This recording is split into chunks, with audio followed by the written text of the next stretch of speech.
Mansa proved to be an excellent administrator, and he reinforced the decentralized structure the Gabara had instituted. A local village, town, or city elected a village master according to the bloodline of the founder of the settlement. The county level was governed by a county master appointed by the provincial governor, and governors of provinces or states were scrutinized by officials in the capital. The citizens elected them, but the Mansa had to give his approval and conducted a certain amount of the oversight. Being a Farba was considered very prestigious, as the duties included delivering regular reports, collecting taxes, and ensuring that the local law did not conflict with laws promulgated from Niani. A Farba could also remove a native administrator from his post and played an important role in mobilizing any troops needed. He introduced the best principles of Islamic law into the justice system. His rationale when he was questioned on this practice was that land controlled by his inhabitants remained more productive than land ruled under duress. Musa inherited a full-time professional army served by a quota of fighters who had to be free, men from each clan. In his time, the army was 100,000 strong. This included a cavalry of 10,000 men.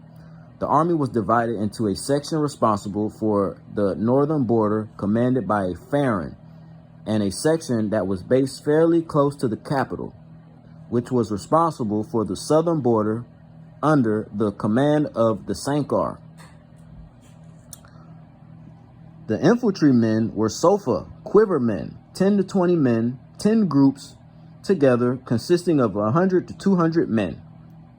The state equipped the Sofas with weapons, and they carried bows, quivers, and poison arrows, shields, and stabbing spears called tambas. Mandinka nobles who formed a saray consisted of 50 horsemen commanded by a Kali Khan Tagui. The cavalry carried swords, lances, and javelins as well. 24 cities were annexed to Mali during Musa's reign, and an attempt to conquer Timbuktu from Musa while he was on his Hajj was dealt with swiftly in his absence. As a devout Muslim, he introduced the observation of Eid nationally and mandated 5 prayer times a day.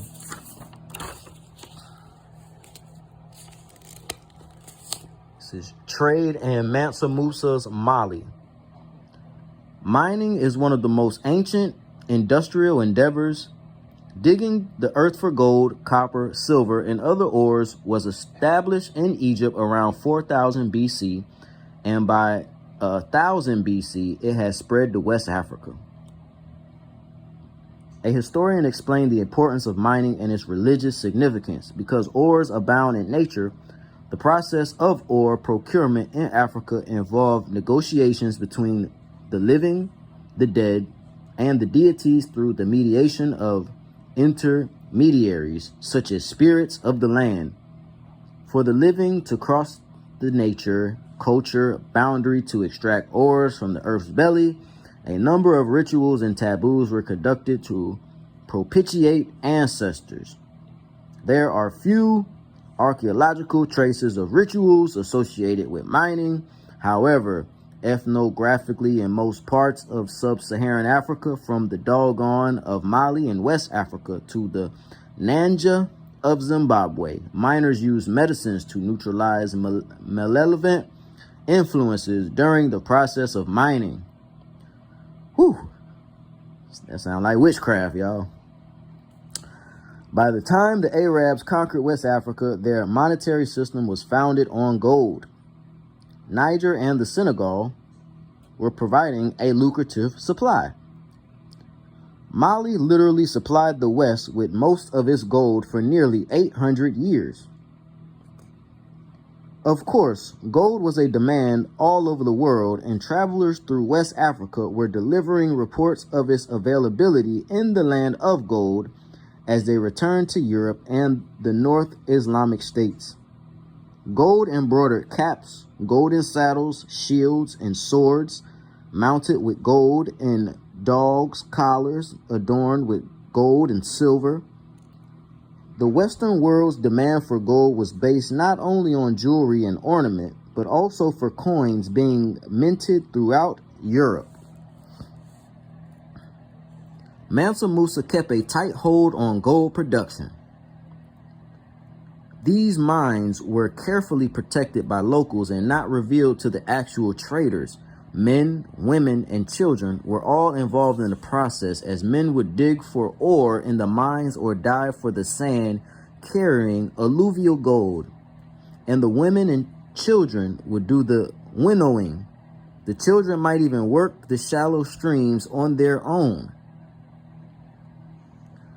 Miners across Africa and elsewhere often required the intervention of the deities via intermediaries such as spirit mediums.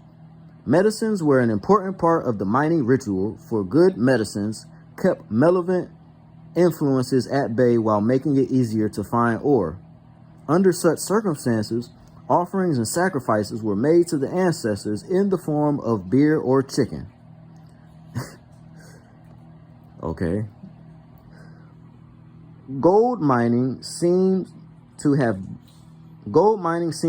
differed from copper and iron as far as rituals and taboos were concerned.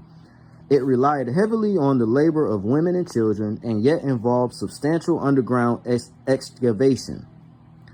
Why did different communities treat this metal differently?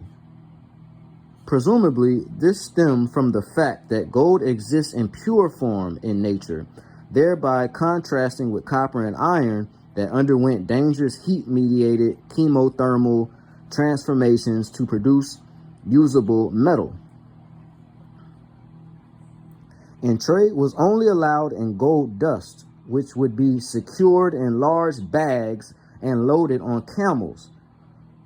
The cost of gold was one thing, but money made from taxing the trade was the greater source of income.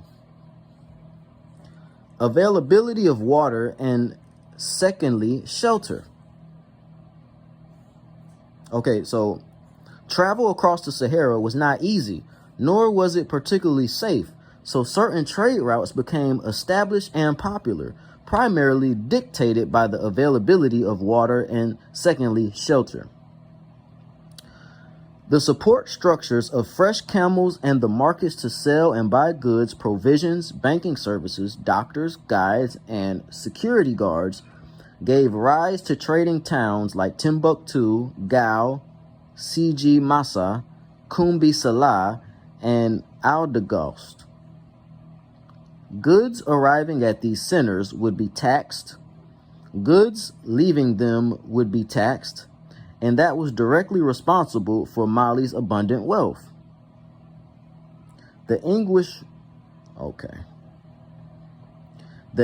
word salary derives from the word salt, a byproduct of how important a commodity salt was in antiquity.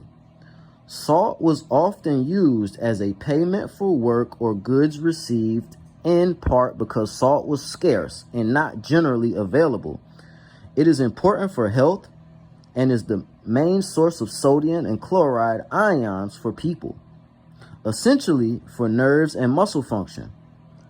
Salt helps transport body fluids, assists in maintaining a healthy blood pressure, and acts as a disinfectant that can be used for cleaning all kinds of wounds.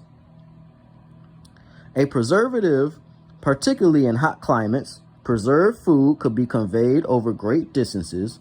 Food could be stored, and people soon discovered that it enhanced the taste of almost everything they ate. West Africa had an abundance of gold but no salt, while North Africa had many sources of salt and no gold. Gold and salt were equal commodities in terms of value. There were different sources of salt, and not all salt was equal. Sea salt was easiest to obtain, but it did not travel very well and could be spoiled before it reached its destination. Amersal salt, used in animal feed, was also loose and did not travel well. Salt derived from the ashes of burnt plants was reasonable, but salt was not rich in sodium chloride.